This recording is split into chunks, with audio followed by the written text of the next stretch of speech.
So some pretty disturbing allegations have been coming out recently involving one of the most predominant BJJ gyms in the country and or you could say in the world, involving one of the biggest and most well-known ADCC champion BJJ coaches in the world. So in this video, we're going to be discussing not only the culture, what is happening, but some of the changes that we feel should be taking place in the actual BJJ industry to hopefully prevent more of this from happening in the future.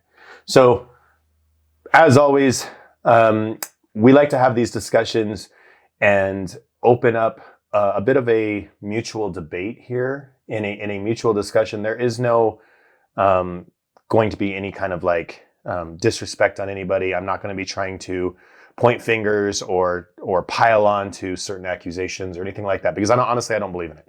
Right? All of these accusations that are coming out now are just that. Yeah. They're accusations. And I personally believe in due process.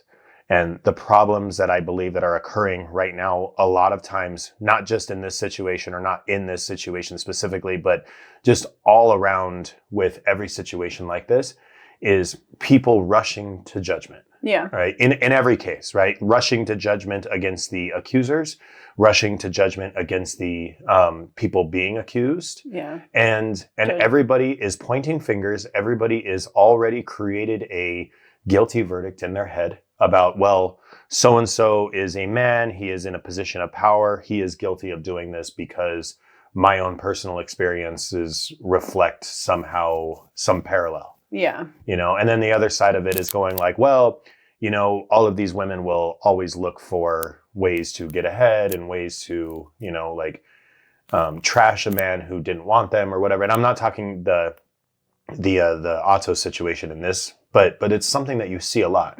And I think both of those are like trash, low IQ kind of positions to hold. Yeah. Well, right? They're the easy positions to hold. Exactly. They are the easy positions to hold, unfortunately, because it's easy to base your own life experiences or put your own life experiences into a situation and automatically come out with a result that fits your bias. Yeah. All right. So that's why due process, in my opinion, exists. But I don't want to make this video about that. I want to make this about the culture in general. All right. So aside from everything that's happened, and I will go into kind of what's happened and how it is affecting the jiu-jitsu community, and how I personally have been getting more and more frustrated by this, because as a business owner, as a gym owner, as gym owners ourselves, this affects all of us. Yeah. This isn't just isolated to one incident in California. Yeah, it tarnishes the reputation of every gym that is out there that conducts in this space. It tarnishes the culture yeah. of the sport in general. So what happened is there is a gym in San Diego, California, called Atos. And if you're unfamiliar with it, it is probably one of the biggest competition schools in the world, right? It's run by one of the best ADCC champions, world's champions that has ever been, right? Okay. In jiu-jitsu. Like he is up at the top, Okay. right? He's not the best ever, but he is up at the top. And interestingly, because of his success, his school and his affiliations, his empire that he's kind of built with it, has been so successful that it's actually was in a lot of ways taking over a lot of the competition space as far as success goes and things like that. Maybe not as far as population. I think Gracie Baja still has probably the big market share as far as the number of schools. But when it comes to top performing world champion athletes, Atos for a long time, they might still be, but they've for a very long time had the most champions out of there. Most of the champions flocked to that school. So unfortunately, in this situation, what had happened is that the head owner, Andre Galval, was accused of a lot of sexual misconduct. Okay. I'm not sure exactly how far it goes. I mean, the investigations are still happening. Individuals are still, coming out and doing police reports and talking and stuff like that. I don't know. Right. So that's the one thing that I feel like every single person should be kind of acknowledging, is the only people who truly know everything that happened was the accused and the accusers. Yeah. Right. Everybody else, unless you were like involved in it, it's all hearsay, believing this person, believing that person. And I think in a lot of ways, we should treat it with a lot of scrutiny, in the sense of we should be really investigating this and being like, this is unacceptable. This is something that we don't want in our culture, and we need to be putting a lot of resources into fixing it and to changing it, to making sure that it doesn't happen, and that jiu-jitsu can be a safe space for women, for men, for everybody in general, right? So it has to be something that we really are putting a lot of effort into fixing. But being said, we shouldn't be pulling out torches and pitchforks until you know facts, right? Because one way or another, somebody could get falsely, convicted of something, in the court of public opinion. So, well, when it comes to changing the community, though, like, that should want to be everybody's.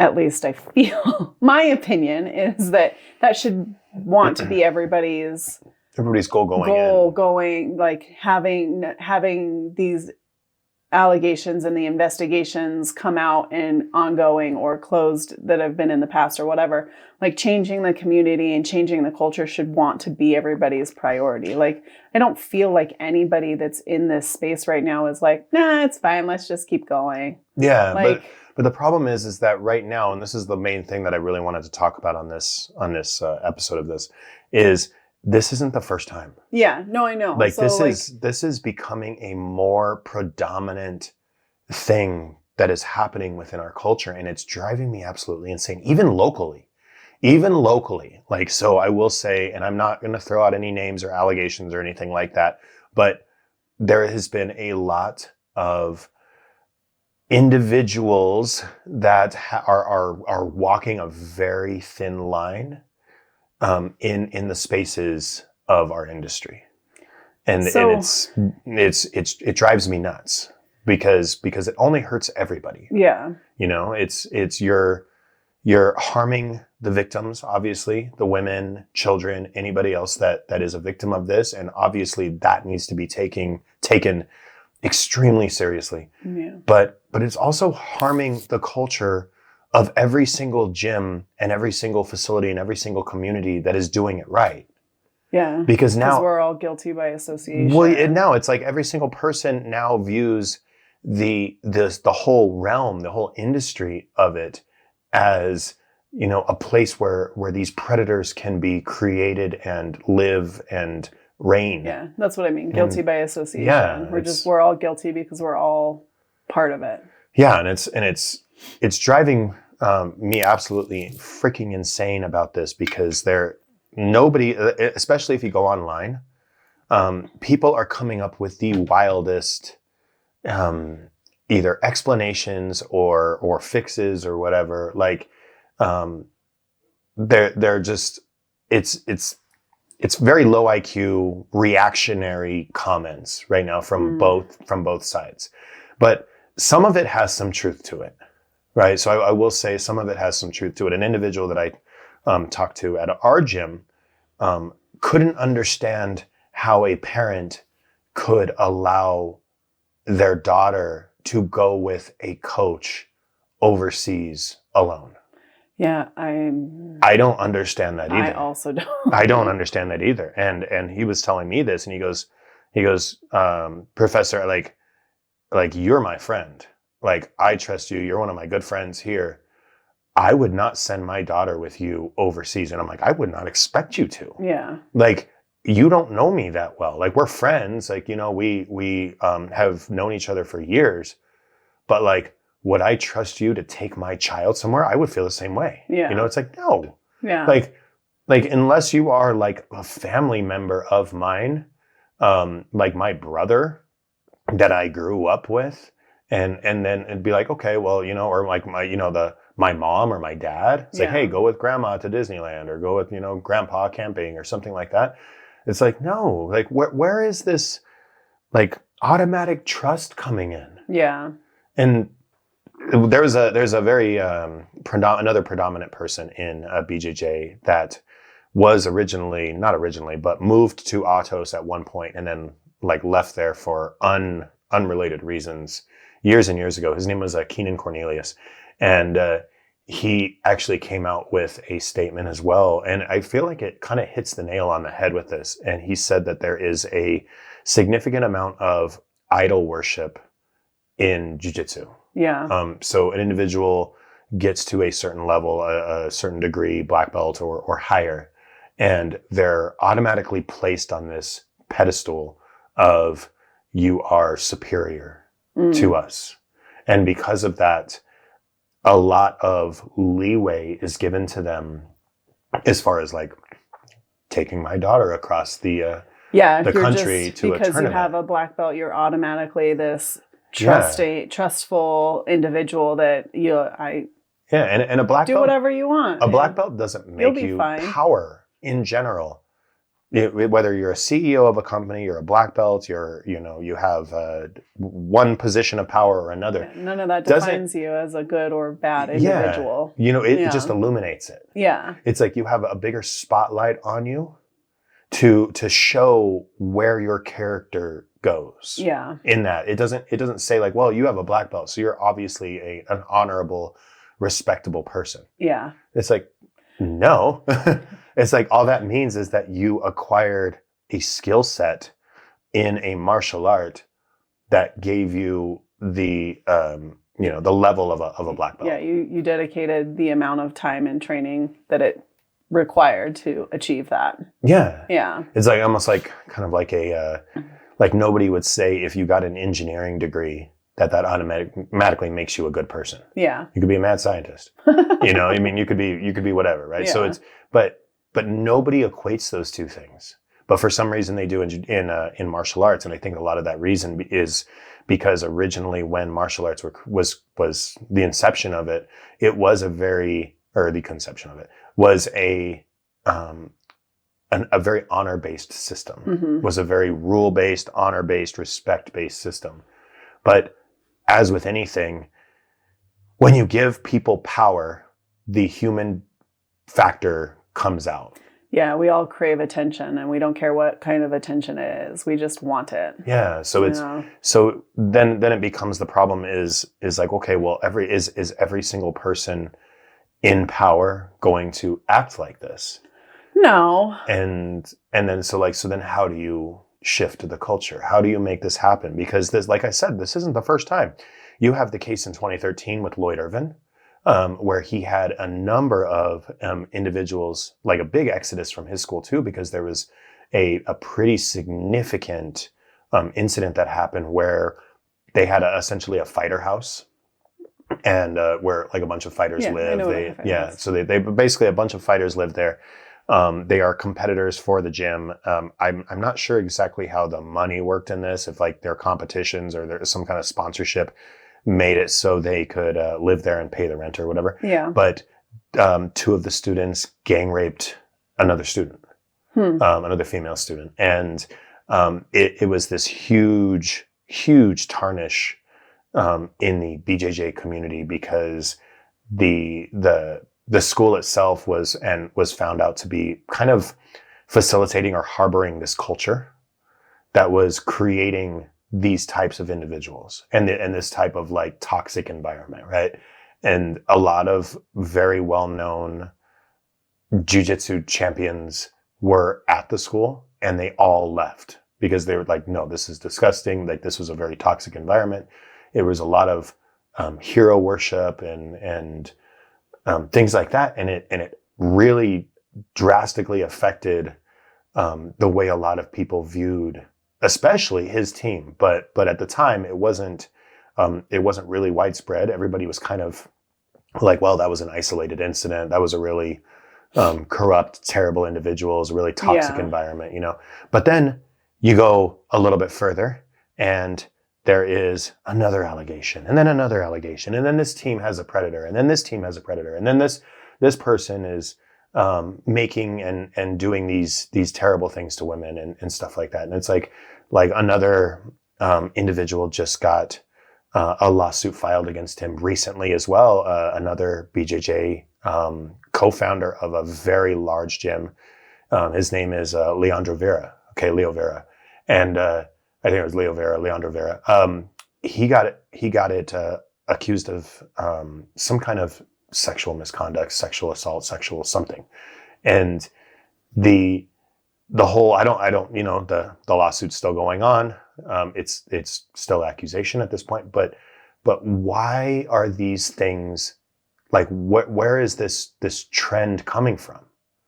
Why is jiu-jitsu, the art, now being one of the predominant places for this to exist? Well, you guys are in close contact all the time, right? Yeah. So I think because I think of it from the Muay Thai. Like, it doesn't really, you don't see it a lot in Muay Thai. Yeah. Like, there's not. Granted, Muay Thai is not as big as Jiu-Jitsu, like popularity wise. So maybe it'll grow to that point. God, I hope not. But but you know what I mean? Yeah. It's like, I think the close proximity has to play a factor in it. The fact that we're all laying on each other, trying to, it's a very intimate sport. Yeah. Like just like wrestling, just like anything, when two physical bodies are smashing into each other, and then you add women into that realm. Yeah. Like with a man, I'm sure some of the comments are all just don't let women in your gym. This funny thing is that there was a pretty predominant coach that said this a while ago. And granted, he is religious and not of a Christian religion, which I don't know if that's good or bad, but I know that different religions are very strict with their, if they're allowed to work with women, or if they're allowed to touch women or see women or whatever. And I'm not going into this, but he specifically came out and said that men should not be training with women. Women should train with women. Men should train with men.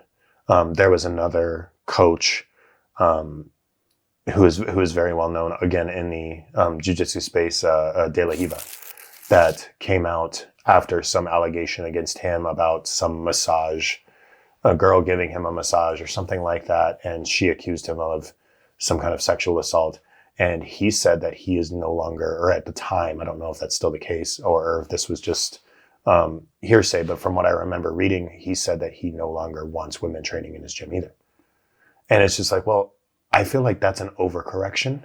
Yeah. I feel like we need to find some sort of balance and accountability. And the thing is that how do you, so you have leaders in your gym. And the one thing that really, I think, makes this an even harder subject is that jiu-jitsu in a lot of ways is very cultish, right? Yeah. Like if you think of like an actual cult, like the structure of a cult is very similar to the structure in jiu-jitsu. And people say that, like, for example, they say CrossFit's a cult. Yeah. But not in the same way. CrossFit's a cult in the same way that veganism is a cult. It's like everybody just talks about it. All of the members are essentially like religious preachers for the art or for the sport or for whatever. It's like, well, if you're a vegan, everybody's going to tell you all of the reasons why it's better, all of the reasons why you're protecting animals, or all the stuff, right? But they're very I guess, like, preachy about it. You're evangelicals about it, same with CrossFit. They all tell you all this stuff, and then people come out and say, well, it's dangerous, or, well, the women, like you were saying in the last podcast, they're like, well, the men call the women, any women who have muscles, men, and stuff like that. And it's like, yeah, so you have some alignments or parallels with like cultish behavior or religious behavior. But like you look at jiu-jitsu, and there are jiu-jitsu gyms out there that the head professor, you bow to the head professor, the head professor is the head black belt. At the beginning, you bow to the pictures on the wall of the people who founded it that are long since dead. So I call it bowing to the dead people on the wall.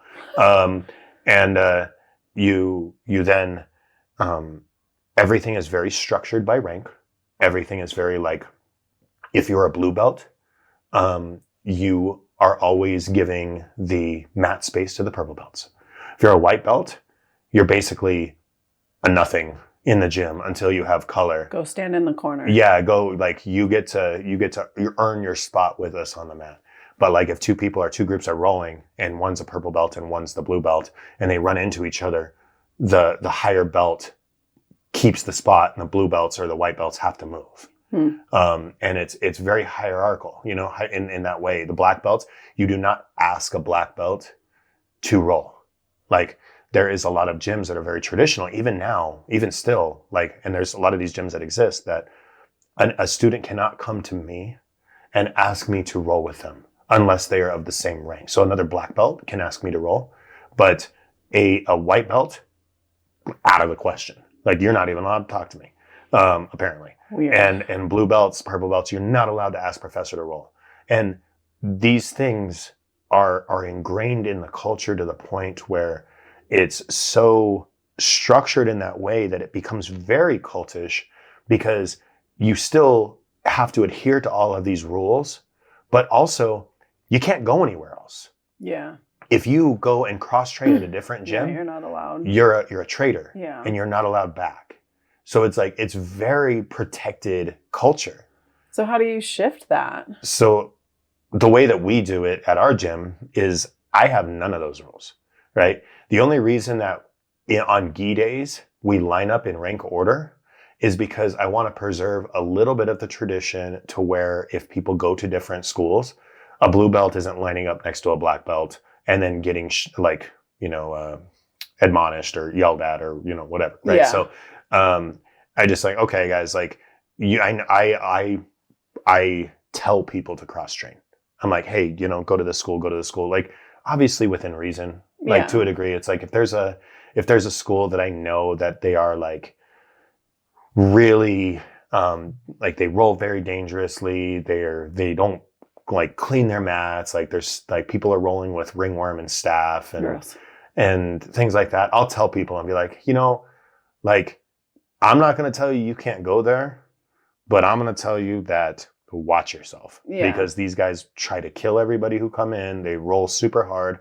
They don't mop their mats. They're not clean. Or the only ones that I specifically, I don't tell anybody not to do anything, but I will not tell you, I won't even mention their name, are the schools that I know that poach students. Yeah. It's like, well, if I know that you're from a different school and you're coming into my open mat, I'm going to try to give you a deal to switch to my school.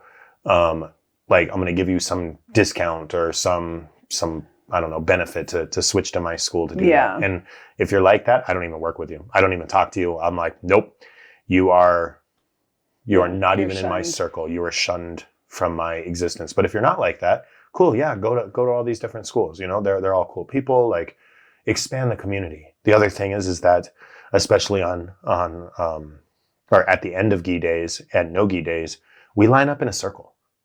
Like, there isn't like this, the white belts in the back and the blue belts and then the purple belts and, you know, and so on. Yeah. Like, it's just like, hey, everybody, we're all here. We're all enjoying the space. We also give a lot of talks on, respecting one another as far as like rolling. Like, if I'm rolling with an individual smaller than me, I'm not trying to facilitate an environment where we kill each other. I'm being like, hey, I'm going to match your energy. I'm going to match your strength. And we try to do that. If a white belt comes to me and says, hey coach, can we roll today? I'm like, sure. Like, I don't mind. I don't expect all my black belts to do that, because I have some female black belts that are like, no, I don't want to roll with the big, like, heavyweight, spazzy white belt. Well, I don't want to get jacked up. Yeah. But that's fine. I think everybody should have the option to say, no, I don't want to roll with you. And I think that people need to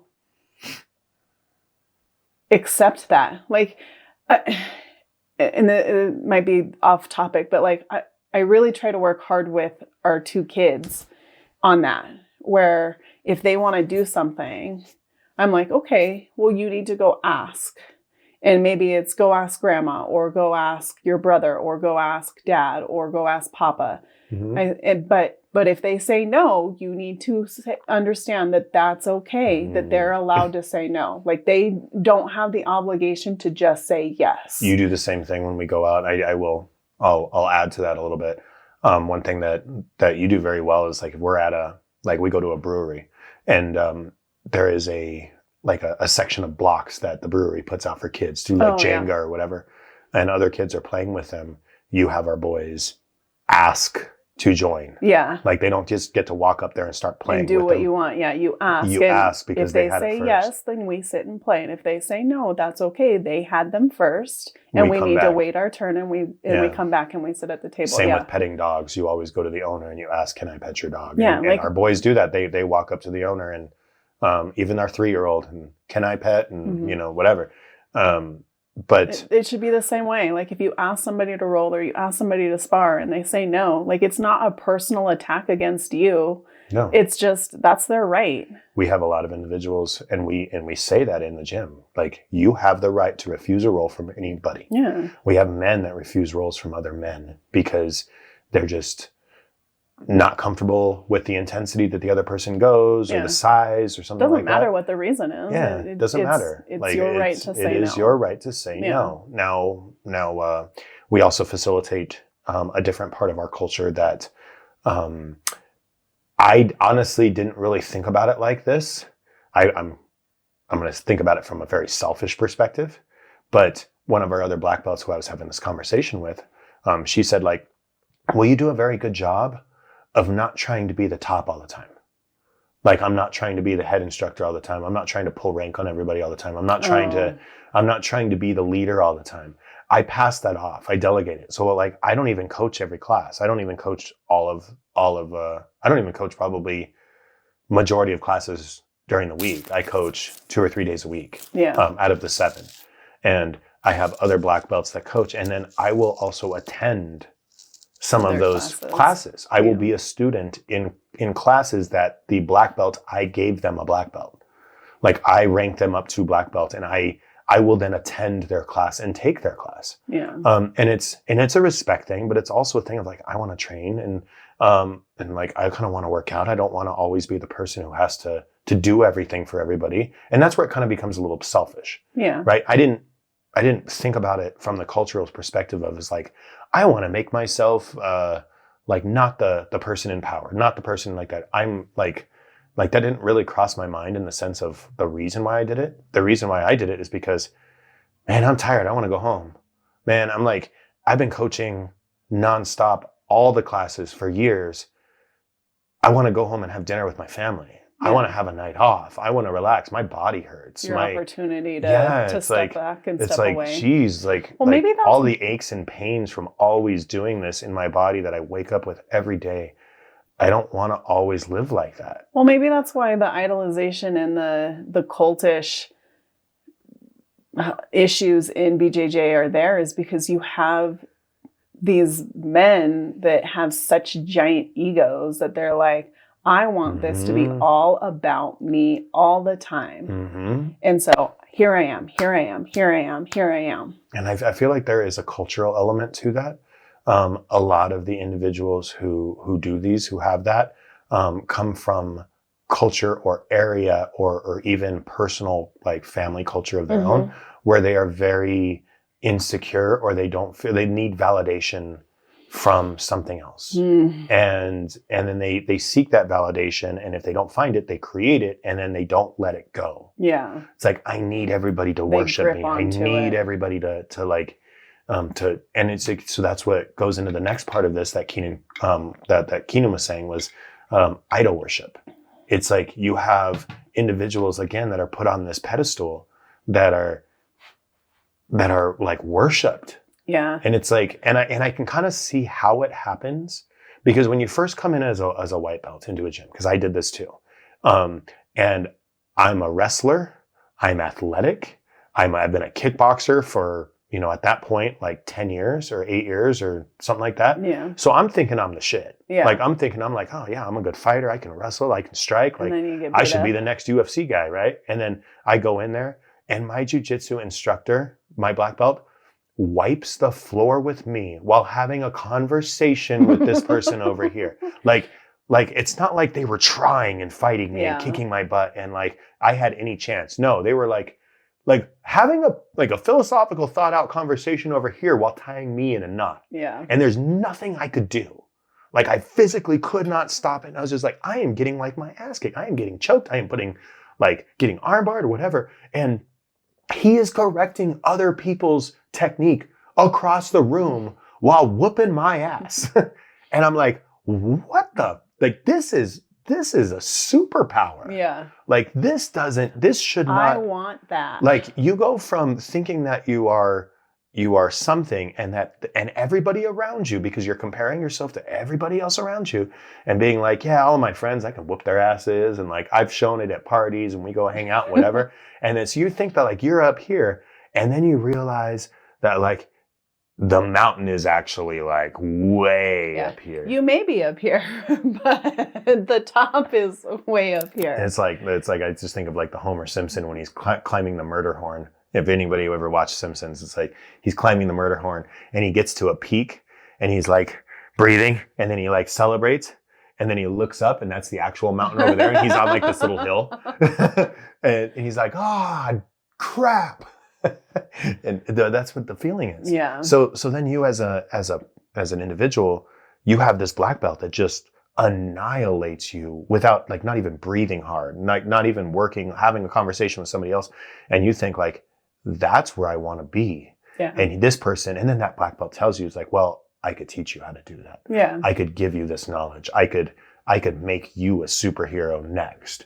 So then all of these guys and even some of the ladies are like, I want that power. I want that empowerment. I want that strength. And the black belt, unfortunately, if they're shitbags, are like, dance, little puppets. Yeah. You know, I'm your little puppet master now. Like, dance. And that's what happens. They have this power dynamic. They take it over. So there has to be a way where we start regulating these power dynamics, right? Because you hear it, and a lot of it comes from standards, in my opinion. A lot of it, like, we have black belt coaches. We were just talking about this earlier. We have black belt coaches who are passionate, boisterous, loud, alpha people. And they will 100% say, I will not ever date a student. Yeah. I have a line in the sand. Like, this is my line. I do not cross this line. Yeah. It's like, you are a student. We have a professional environment that even outside of here, even if you were to, like, we would go out to a bar, like on a fight night, and we all were celebrating at the after party because our fighters won. Like, there is no circumstance in which it crosses the line into anything other than, I am your coach, you are the student. Yeah. And it is very strict. Yeah. And he is extremely strict about it. I'm the same way. I'm not to the extreme that my head professor is. So my head professor doesn't even hang out with students outside of the gym. Yeah. Like, he won't go to fight nights. He won't go to after parties. He always tells me this. And he's just like, no, separate yourself from it. Completely separate yourself. They are your students. You can have your circle of friends, but there is no overlap. Yeah. Within the circle of friends in this case. I'm not that way. I have friends in the gym. We'll go to after parties, like after fights. We'll celebrate. We'll have beers. We'll watch UFC fight nights together, things like that. But like, there is a hard line in the sand where inappropriate behavior, I don't tolerate it at all. And I've kicked people out of the gym for this. We had a guy early on in the gym he was a white belt. He was a wrestler. He was good. He was scrappy. He was, pretty talented white belt. Even probably would say in some places he would be a blue belt. Yeah. But he just hadn't been around long enough. He would ask women to go. So we have 2 rooms at our gym. We have a front room, which is a big room where we have our large jiu-jitsu mat. And then we have a back room, which is about, 2/3 or half the size of our front room. We have all of our Muay Thai bags. We have our other mats. We have our boxing ring, like stuff like that, right?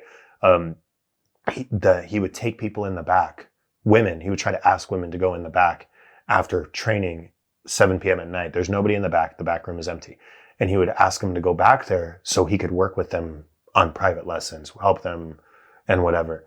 And then he would some women brought it up to me and they were like, yeah, so-and-so individual has been DMing me to try to get together and try to do stuff on the side and try to work out and then asking me to go out for drinks or whatever. And just trying hard, really hard, pursuing. And it got to the point where we were just like, nope, you're out, dude. We don't want this in our culture. We don't want this.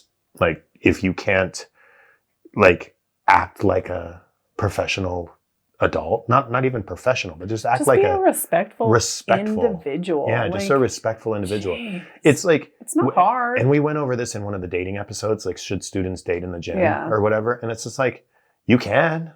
If I meet you and we're both training, I'm not a coach. You're not a coach or whatever. Can we date? Sure. We had an individual recently who got married and had a kid from meeting in our gym. And they're very happy together. But the thing is that if I approach you and you tell me no, that's it. Yeah. Move on with your life. Try not to make it awkward and live and let live, But there's this interesting culture and right now we're seeing it a lot. And like I was saying at the beginning, I'm even seeing it locally where you have gyms who have coaches that have the reputation of sleeping with students and getting with students and just extremely disgusting environments where women are and even some men are just treated in a very toxic, shitty way.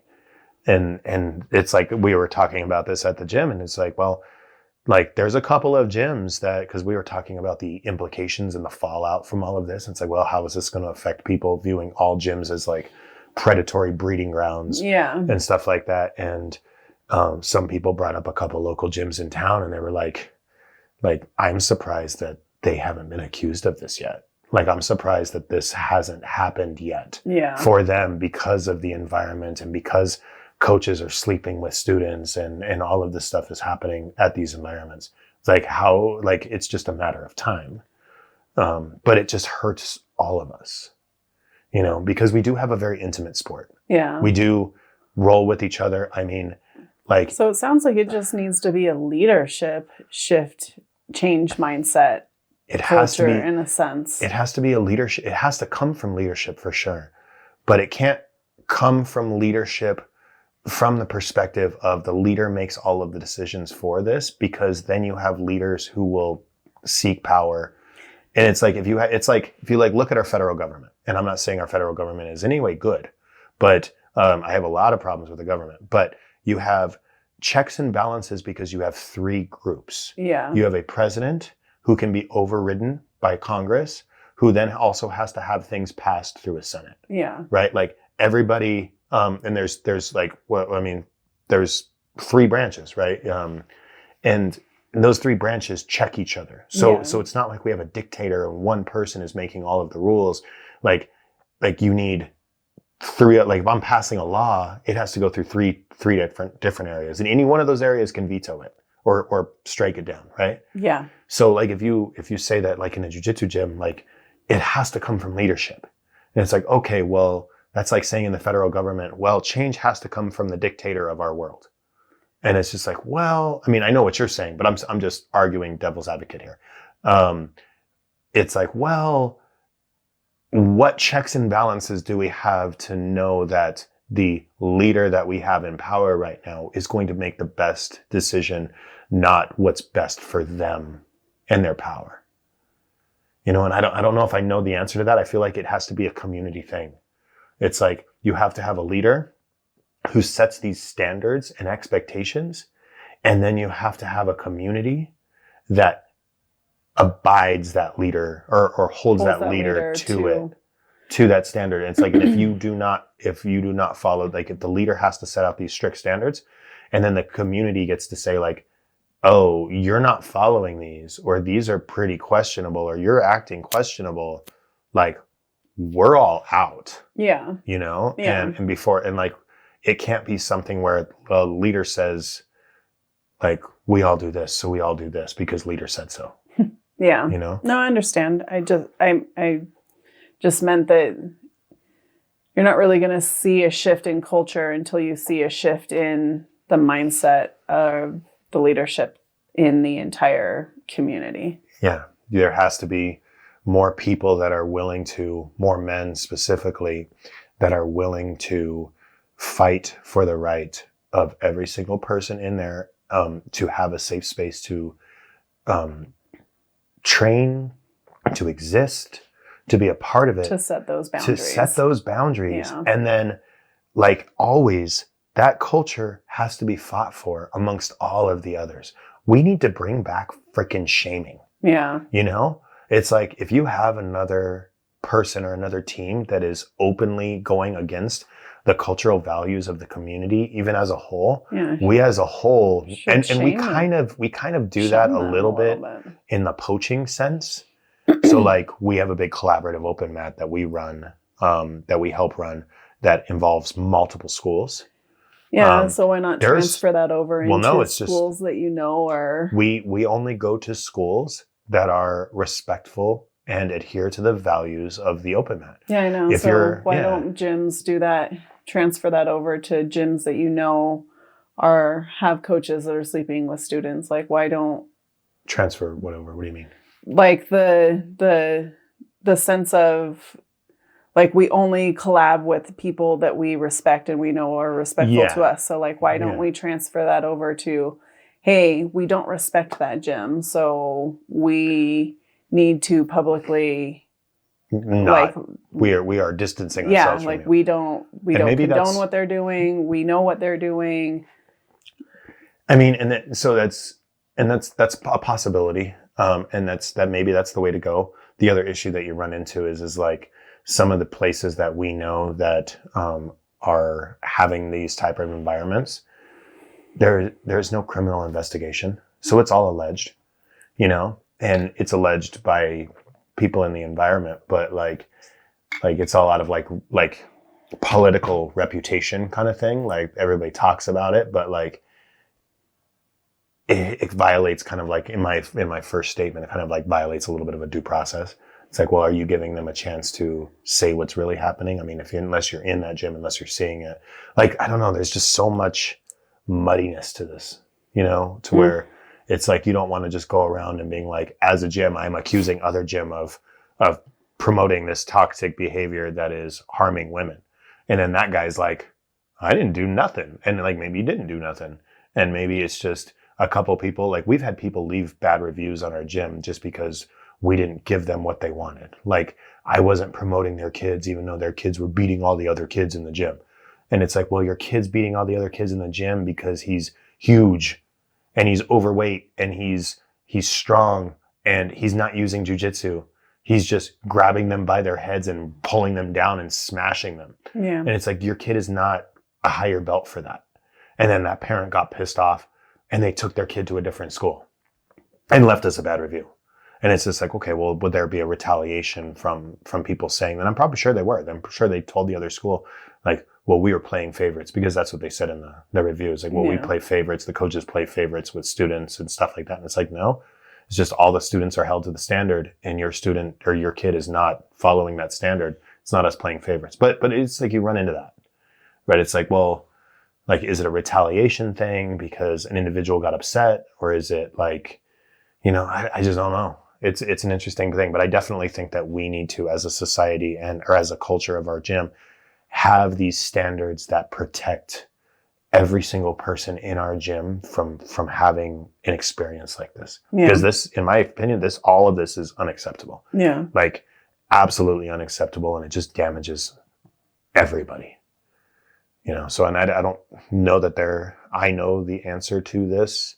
Like, I don't think it's super simple. I definitely don't think that separating all women from gyms is the correct answer. Yeah. But I could definitely see why low IQ. Well, in the one coach's, like, his was like more of a religious, I think, or thing like that. But in a lot of the people online, a lot of the trolls online, I could see why that low IQ answer is the answer. Yeah. Right. I mean, we can go flip side on the other low IQ and just tell men to keep it in their pants. Exactly. Like, right. That's one thing that you say, well, just keep it in your pants. It's like, okay, well, what has that ever solved? I mean, it's like you can it tell men to doesn't. do that. I mean, You can tell men, they and you can still believe really in should. it. They should, but But like unless you have leadership in a culture that enforces it, Yeah, that no, shuns it those doesn't men, matter. that there is consequences for that enforce consequences. Like, no, they're not going to do that. It's like how many people given the opportunity to cheat at any sport or in anything wouldn't do that if there wasn't any consequences. Yeah. You know, there's just going to be shitty people out there. So you have to have some kind of cultural control that makes it harder to accomplish or even impossible to accomplish. So I feel like we've kind of talked a little bit about this one. Is there anything else you want to say about it? No. Yeah. So when you guys are picking gyms and when you're thinking about going to gyms, don't view all gyms as the same. Some of us are out here trying to do our best to help people, and others are taking advantage and doing hero worship, idol worship, and stuff like that. So really scrutinize the coaches, really scrutinize the environment that you're going into when you are going into these academies, because even back to the karate days, and this isn't even a jiu-jitsu thing, but like I really want the Father of the Year shirt, where it has the guy who is, this is like an old video where the guy was walking through the airport and he had been accused of sexually molesting or sexually assaulting the guy's son, and the guy's pretending to be at the phone booth, and right when the guy walks by, he just turns and fires and takes the dude out. And like they have like the picture of him like pointing. He was acting like he was on the payphone, waiting for him to walk by, and then took him out. Yeah. And it's like Father of the freaking Year. Yeah. You know, it's like, yeah, you handled that. Yeah. You know, and I feel like, and that was from the karate days. So like it's always been a thing, but like we need to change the culture. Yeah. So I hope you guys found some kind of interesting perspective out of this conversation. And if you guys have any comments, you want to leave anything down below, please do. And we will see you on the next one.